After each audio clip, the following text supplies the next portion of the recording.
Good evening, BHB family. This is Coach Coop here with another episode of BHB Radio. Tonight I am joined by my good friend Keith Norris. Keith is actually the owner and co-founder of PaleoFX, a conference that combines everything from ancestral health and wellness to fitness to new ways of thinking about things like supplements, different types of diets, including ketogenic diets. Keith and his wife Michelle just released a book called Primal Uprising, and it basically, which he's going to help us do tonight, lays out all these simple things that you guys can do in order to just go from where you're at to reaching your goals and doing so in a way that's sustainable, right? So more specifically, we're going to talk about Keith's approach to things like training, nutrition, supplementation, and how you guys can actually find lasting success with all of those things. Without further ado, let's welcome Keith to the show. Good evening, everyone.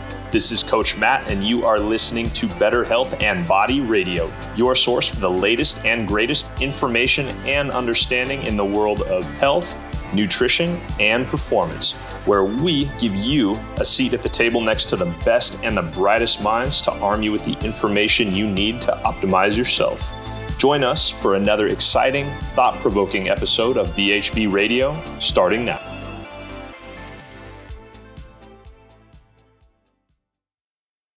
All right, Keith, thank you so much for coming on the show, brother. I appreciate it.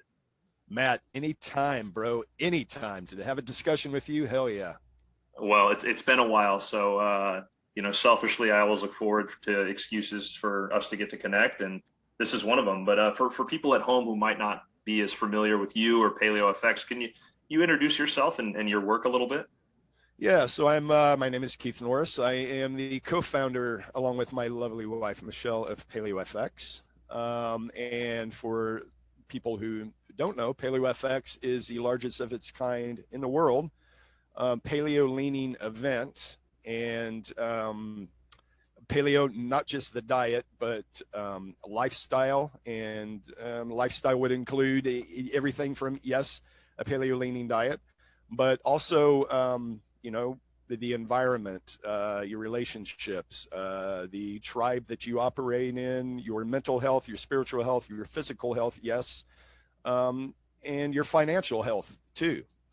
So this conference really covers all things, and it did start as a paleo, kind of like a CrossFit, bacon, butter, and coffee, type of tribe coming together, because those were the early adopters of paleo, and I was too, right? And I kind of came through that pipeline as well. But it really expanded, and it expanded as Michelle and I expanded. And as we began to associate with people who were experts in these other realms. Paul Chek is a great example. For your listeners who might know who Paul Chek is. So there's a very spiritual side to Paul Chek, as well as being a very, very knowledgeable physical, knowing the human body in all aspects, both physically and spiritually. So yeah.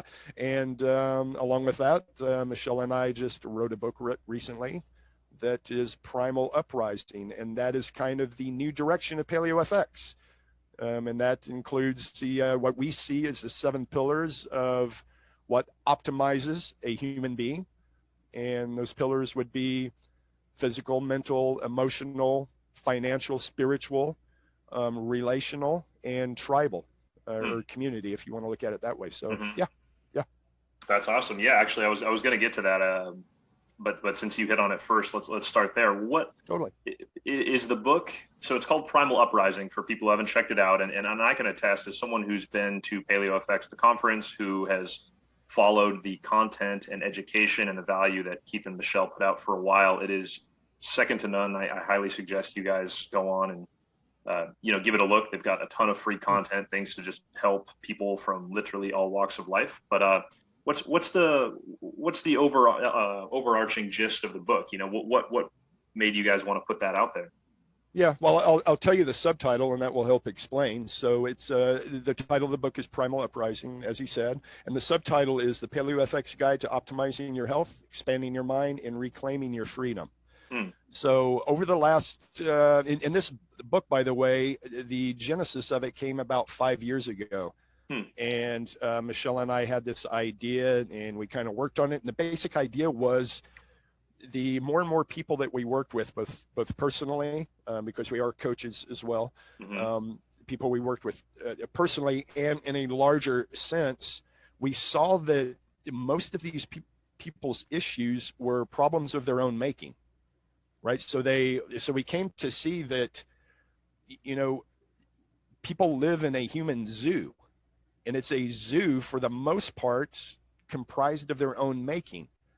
And the biggest thing that we saw 5 years ago, one of the biggest things we were hitting on was critical thought, right? Don't just follow an expert because this person has claimed or been deemed an expert, or the whole idea of the 60s mantra of question authority.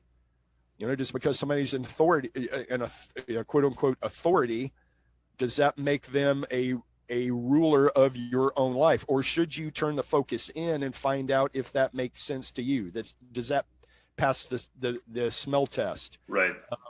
And so that was the genesis of the book 5 years ago. And we wrote up a proposal and shopped it around, and did the normal route. Got shot down by everybody that by the publishing industry. We thought about self-publishing and kind of was like, well, anyway. Enter the COVID pandemic, and all of a sudden, publishers were very, very interested in this concept. Hmm. So I tell people, although the COVID, the whole COVID thing put the brakes on PaleoFX for 2 years, it's just like every other event out there. It did give us an opportunity to publish a book that we have wanted to see in print for the longest period of time. Right.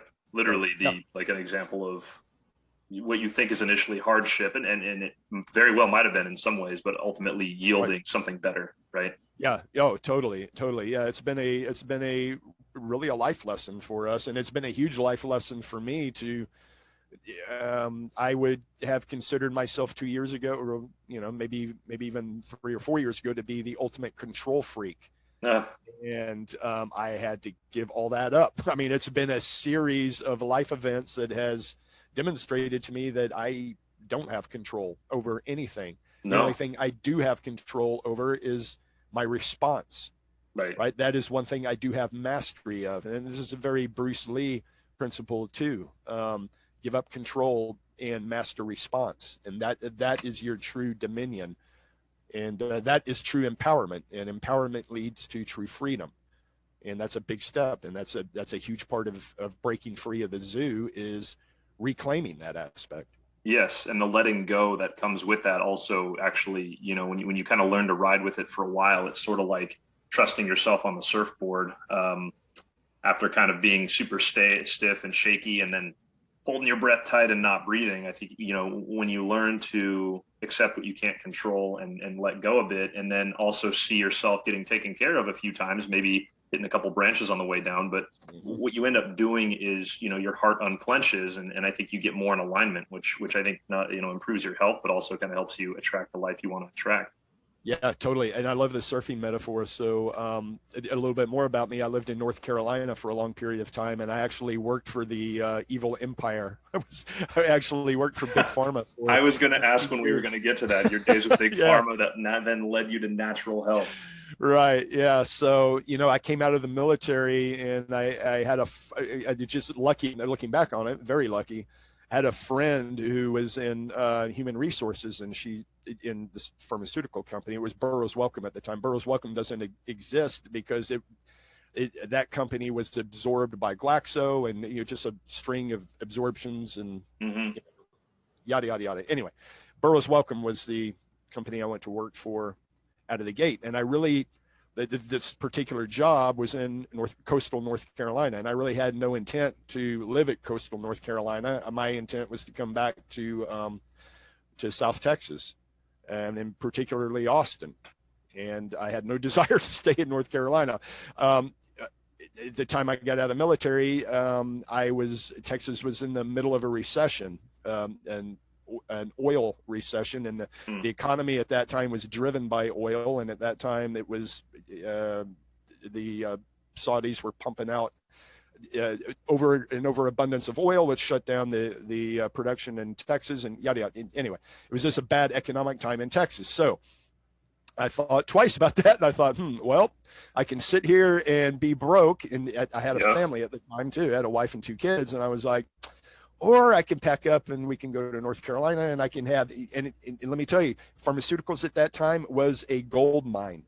There was a lot of money to be had in pharmaceuticals at that time. I think it's still a gold mine. It's still, yeah, grown. So anyway, went up to North Carolina, went to work for Big Pharma. My position at Big Pharma was essentially a liaison between the pharmaceutical manufacturer and the FDA. So the FDA is supposed to come in, inspect these plants, and make sure that the plants are manufacturing their products on the up and up, that they don't have any shortcuts and everything's safe. The first dose coming down the line is just as strong and effective as the last dose coming down the line. All the cleaning procedures for all of the equipment that's used to manufacture, there's no cross-contamination. All of these things, the FDA does not lay out what exactly needs to be done. They leave that to the manufacturers, but it's up to the manufacturer to prove to the FDA that what they are doing is on the up and up. And let me tell you, the manufacturers want to cut corners, right? Because that's profits. You start adding, too many steps to the process, that's too much money. And so the manufacturer is under tremendous pressure to cut corners. And the FDA is there supposedly to ensure that doesn't happen. Well, as I rose further up the ranks, there was a couple things. I realized this was all a big freaking shell game, that the FDA did not want to give sanctions to any manufacturer, because that would give the industry as a whole a black eye. And there are too much money to be made in pharmaceuticals for that to happen. So there was that part of it. And then on the manufacturer's side, I happened to work at this time when I kind of finally woke up to things, for a company that produced mostly diabetes-related pharmaceuticals and equipment. And I can still remember it. I went into one particular meeting, and the topic of that meeting was the expected rise in diabetes cases in the U.S. over the next 10 years. And the feeling in that room was giddy. And I thought, I cannot do this anymore. Wow. I cannot. And I was seeing where R&D money was going. And let me tell you, there was no R&D money going to the next, the next kind of cure, or looking for a cure for diabetes. It was all about maintenance.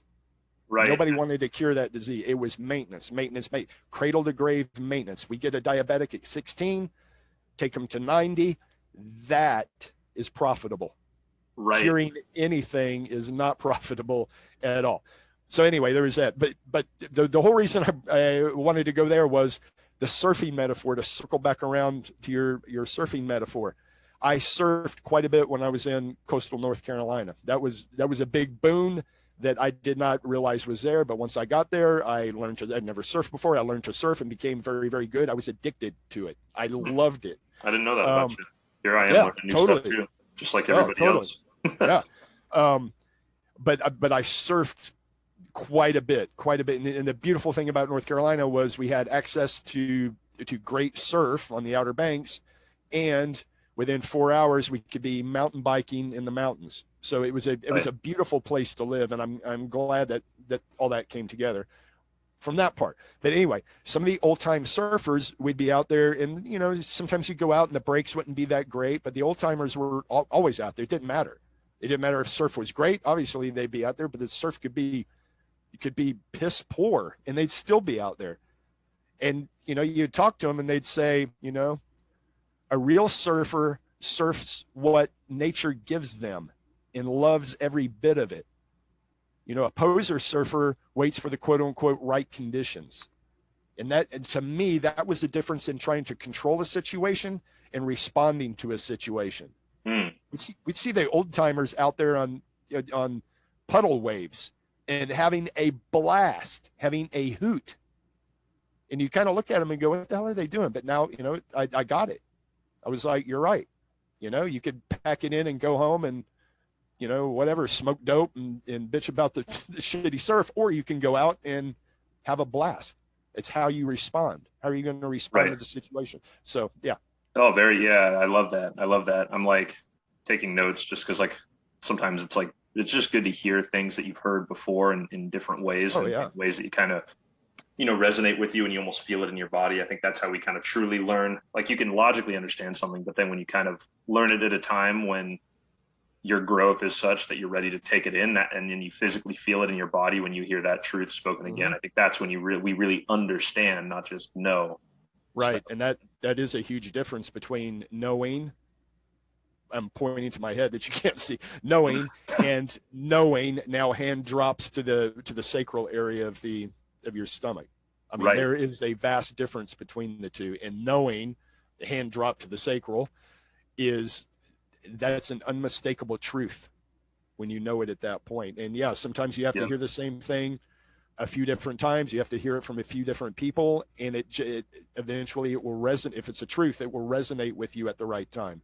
Totally. And it's funny how life sends us, people, signs, like things like that, synchronicities that usually if you are meant to learn and understand this thing or be in this situation or connect with this person, you end up seeing it more than once. Yep. So I do believe in that. So I want to, speaking of going from pharma exec to natural health, I want to transition to natural health here in a sec. But before I do that, I do want to say one last thing and tie a bow on a couple of good points you made regarding looking for Band-Aids, not cures. I think people, most people are kind of hip to the idea these days that pharma is a lot, they do operate on a more of a subscription-based business model, as you said with the FDA, like a lot of different places, not just unique to pharma, but the environmental, protection agency, the EPA, like these places are actually in large part funded by the companies they're supposed to be regulating. So there's that hand that feeds mentality there, and I think that what people don't really realize, like you said, is like with regards to cures, is that pharma actually is very capable and has come out with some amazing drugs, such as, low dose naltrexone, for example, but, methylene blue, but these things, there's not as much money to be made in them because they also help keep people well. So they don't always get out there, or if they do, they just don't get the same amount of love and whatnot. But transitioning more to natural health, obviously the last thing, the biopolitics, could be a podcast unto itself. How are you eating these days? Because last time we connected, you were eating an ancestral diet. There was no dogma attached to it, but you were eating mostly I call it a neo-Mediterranean, to use Art Devaney's word, or like an ancestral diet. You were experimenting with almost like a cyclic keto. So how are you eating these days? I think people having an example of what to do for themselves could help for framework. Sure. Yeah, totally. So I will preface this by saying I am very lucky in the sense that I am one of those who could probably get away with eating whatever. And because I work out so much and I do that, and just genetically, I have never really been negatively affected by my food intake or, what I ate. I am naturally not an overeater, so that was never a problem. But to circle back, there was a point in my life where I had, and I still do, it's under control, had essential hypertension. So essential hypertension, for people who don't know, is elevated blood pressure for no known cause. And no known cause for me at the time, this was about 20 years ago, was okay. At that time, salt was considered maybe a contributor to high blood pressure. And so I went through periods where I really, really reduced my salt intake, no change in blood pressure. I mean, we tried everything, stress reduction. I'm probably about the most chill dude you will ever come across, but I was like, okay, well, I'll try to even Reduce my stress even more. No change. Coffee. The doctors are reaching by this point. They're like, I don't know. Do you drink? I'm like, no, I don't drink. I'll have a whiskey or two every now and again, but not consistently. They're like, well, what is one thing that you do consistently that, just we're shotgunning here? And I said, well, I drink coffee on the daily and a lot of it. Bingo. They said, let's cut back on coffee. Well, being the type of dude I am, I didn't just cut back. I went freaking cold turkey, which was a little rough for a while, but I did it. And no change. So the doctors were confounded. They're like, well, I don't know. And, if this continues, we'll monitor it. But if it continues, then, you really ought to consider going on, a medication, which I was like, oh, hell no. I work for Big Pharma. I am not going on any medications. I just, for me personally, having lived my entire life being healthy by means outside of any kind of pharmaceutical intervention. And I will say too, I wasn't anti-steroid. I was anti-steroid for me. Mm-hmm. So I was totally down with people, hey, if you want to do that to increase your performance, I'm totally down with it. I'm not judgmental. I'm just not going to do it. Right. It just wasn't my thing, and I wasn't going to go there. So cool. So anyway, that is how, even though I was very, very driven to excel in sports, that was a no-go for me. Like, if I can't compete on my own with my natural abilities, and I probably don't need to be competing at whatever level. So that was kind of my mindset at the time. So you take that into, hey, you're going to have to go on, high blood pressure medication. I was like, yeah, that's not going to happen. So that led me to start, and this was the early days of the internet, to start poking around on the internet and, just kind of see what's out there and some alternative methods. And I was kind of looking, at, kind of the hippie vegetarian bent. I wasn't vegetarian, but I was like, maybe they got something with the superfoods. I don't know. I was looking around. Anyway, long story short, I ran into Art Devaney online, started reading some of Art Devaney's stuff. Shortly thereafter, speak of the devil, yeah. Shortly thereafter, I ran into this kook named Rob Wolf and started, chatting with him. And they, this was the early days of gluten intolerance and, kind of the ancestral diet and the paleo diet and this, that, and the other. And I was curious, but unconvinced. But they, were discussing all of these maladies that they claimed were attributed to gluten intolerance. And I was like, well, that's interesting. I wonder if I were to cut gluten out of my diet, I wonder if that would affect my blood pressure. And so I did. I just did a test on myself. First of all, I had to learn what gluten was in. Oh crap, it's in just about everything. It's a refined carbohydrate. So I just went through and did the work and eliminated everything, which was kind of a shock to my wife, Michelle, because she at the time was an Italian chef. So homemade pastas, homemade everything Italian. That was her forte. So, she's like, I don't know about you and your online friends. Seems kind of crazy that you give all this up, but you're mixing with the wrong crowd, man.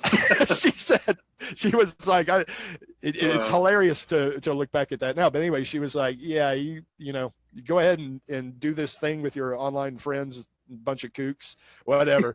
So anyway, I did it on the internet. Yeah, it's so hilarious. We crack up about that so much now. So anyway, I cut this out, and at the time I was giving blood I think it was like 56 days or something was a time limit. Anyway, the bloodmobile would come out to work, and it was super easy. So every 56 whatever days it was, I would go to give blood. Every time before you give blood, they take your blood pressure. And every time I get the talk, sir, did you realize your blood pressure is elevated? Yep. Totally got it. Totally down with it. Working on it. Yada, yada, yada. Well, I went in, and this was after maybe 2 weeks, 3 at the most of following this. At that time, it was a very, very, the only carb I was essentially eating, the meat, veggies, and nuts diet at that point. Mm-hmm. because I didn't have a whole lot of other options. So that's what I was doing and had been doing that for about 3 weeks. So I go in, and the phlebotomist, same thing, takes my blood pressure, and then she rolls on with what she's doing. And I said, just curious, how was my blood pressure? She goes, oh, it's fine, hon. It's like, 120 over 7 or whatever. And I was like, would you mind checking it again? Because I'm been having some issues, just to make sure. She did, same thing. And I was like, well, isn't that curious? So I cut out gluten, right? This is an N equals 1. But for me, cutting out gluten, and I had no other that I could tell side effects from it. I mean, I felt great. I had no reason to believe my gut permeability was being hampered. Nothing. The only thing was this essential hypertension. And once I cut out gluten, it went away. And I thought, maybe there is something here. Maybe these kooks are right. maybe gluten is something that, for most people is not a good thing to keep in the system. So that was kind of the start of my entry point into the paleo diet. Oh, that's wild. Yeah. I mean, and I think that's also just simple for people to hear at home if they need to kind of simplify things is, meat, yeah. You're talking produce, you're talking, right. The fundamentals there. And now, so transitioning as well, right? So like, the orthodox old paleo, right? They were sort of almost dogmatic in not doing things like rice or not doing things like totally. Modifying it for keto or supplements as well. So speaking of supplements, I want to hit on a couple there. A mutual friend of ours, Ryan Freisinger of Cosmic Animal, a great practitioner in his own right. I think I and he were toying with exogenous ketones at one time, and I believe he had said that he'd recommended some to you. Now, I had always held exogenous ketones to be an awesome way to put energy in the entire system without taxing the adrenal glands, right? It's sort of like a little baton that you put right in the handoff there in the electron transport chain, which for everyone at home, that's just nerd speak for your assembly line for manufacturing the energy you use, from everything to thinking to muscle firing. So, what are your thoughts on that? Is that something that you've used pre-workout? Because I know you're a big, strength and conditioning guy. Okay, so I'll give an example.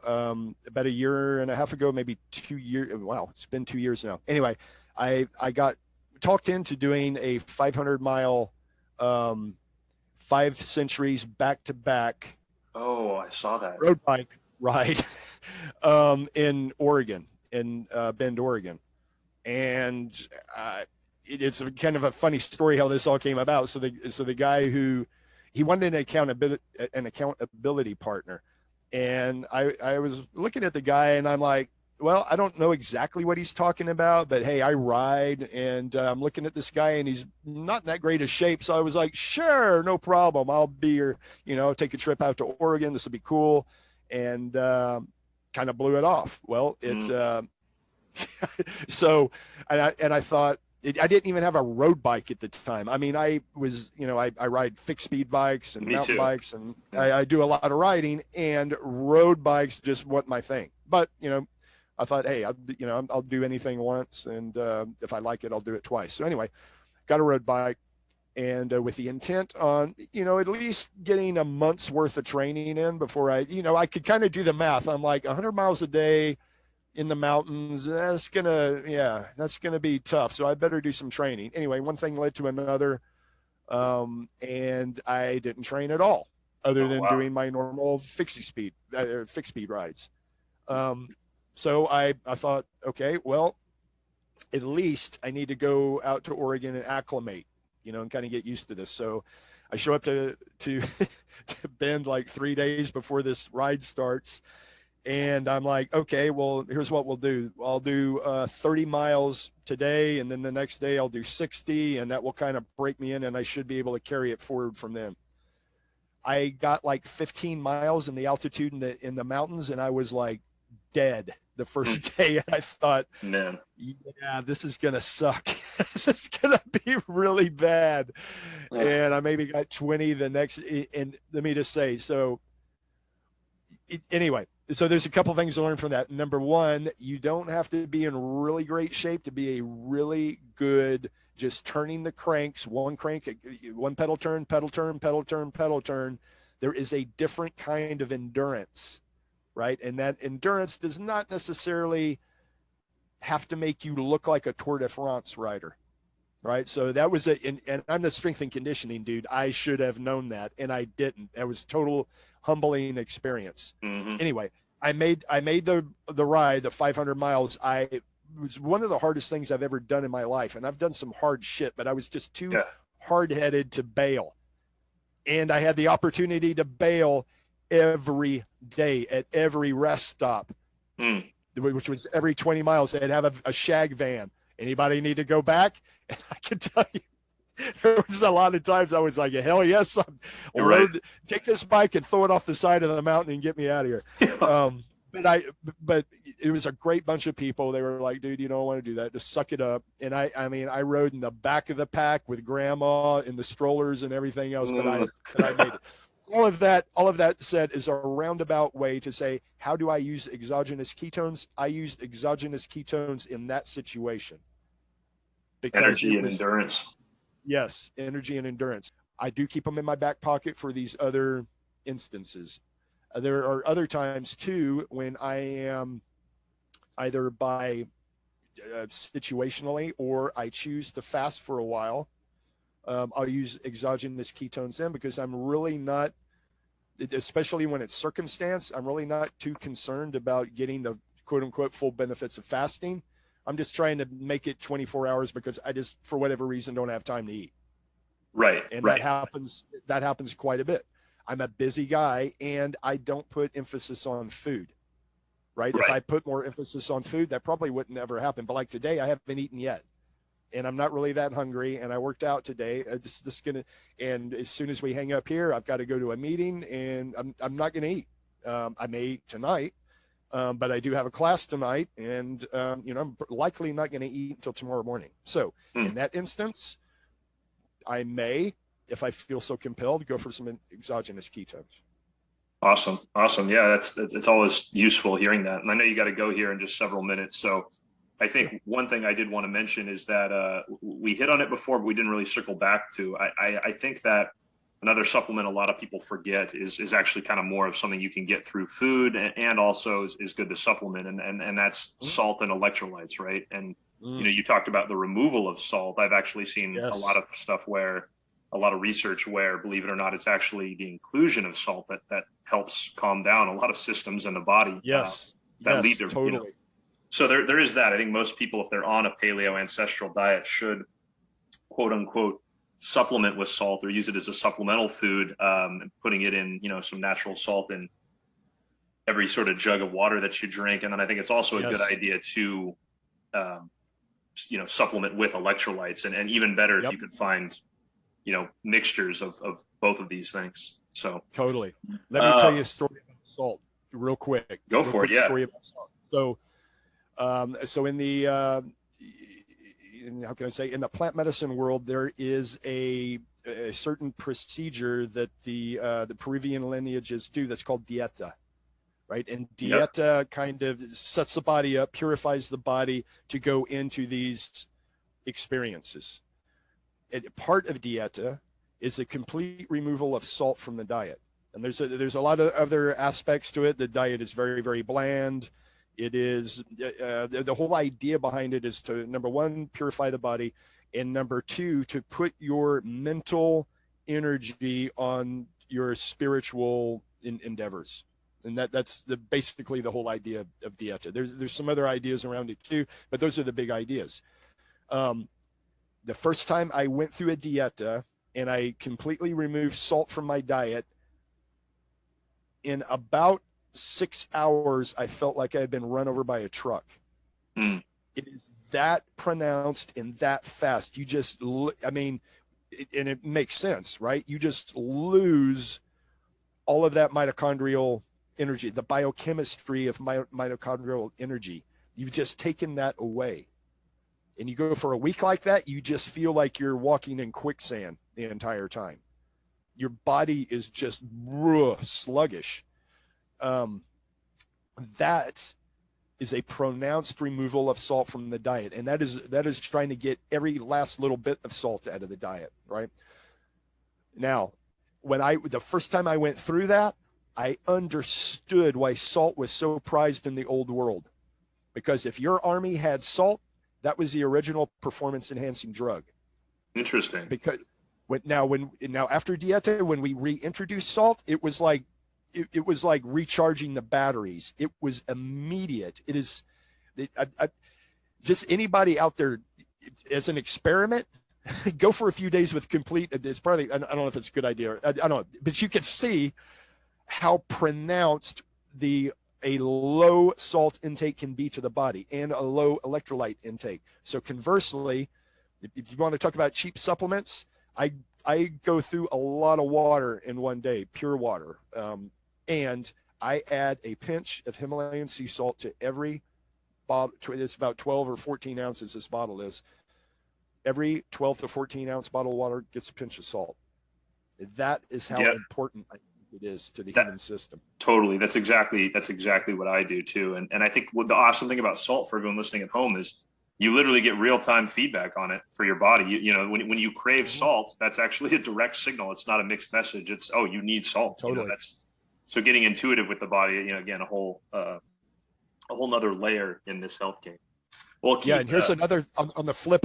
I'll just add this before we go. On the flip, of course. You just look at some online reports of like endurance athletes who have wrong-mindedly fueled watered themselves with like RO water or completely purified water, devoid of any electrolyte, devoid of any salt or whatever. And it's just, for some group of athletes, there is a misnomer out there that pure water equates to water that has no mineral content, right? And these athletes will crash. And it's actually, there have been some medical emergencies and some cardiac arrests from these people because they just completely, what that does is then you take in this water and then it even flushes out what you do have on board. So you're actually doing yourself a disservice by doing that. Now that's an extreme example, of course, but that is how important these substances are to the body. And they're very basic. I mean, it's electrolytes and salt. And for the most part, salt answers all the questions. Oh yeah, absolutely. I mean, I see that being around a lot of MMA fighters who are weight cutting as well. You know, in my private practice, I work with everyone from everyday people to pro athletes. So I do see, you know, these things manifest quite often. Yes, totally. So Keith, I want to be really appreciate you coming on today. I want to be respectful of your time. Where can people, number one, find Primal Uprising, the book? Highly recommend people check it out. And then also, what are the best places to find all things paleo effects on social media and online? Totally. So we'll start off with the book. The book you can find at www.paleoeffects.com/Primal Uprising, and that will take you right to the book. If you want to check out Paleo FX, just negate the Primal Uprising after the / and that'll take you right to Paleo FX. You can follow me at Theory on Instagram at Theory, the number 2, Practice.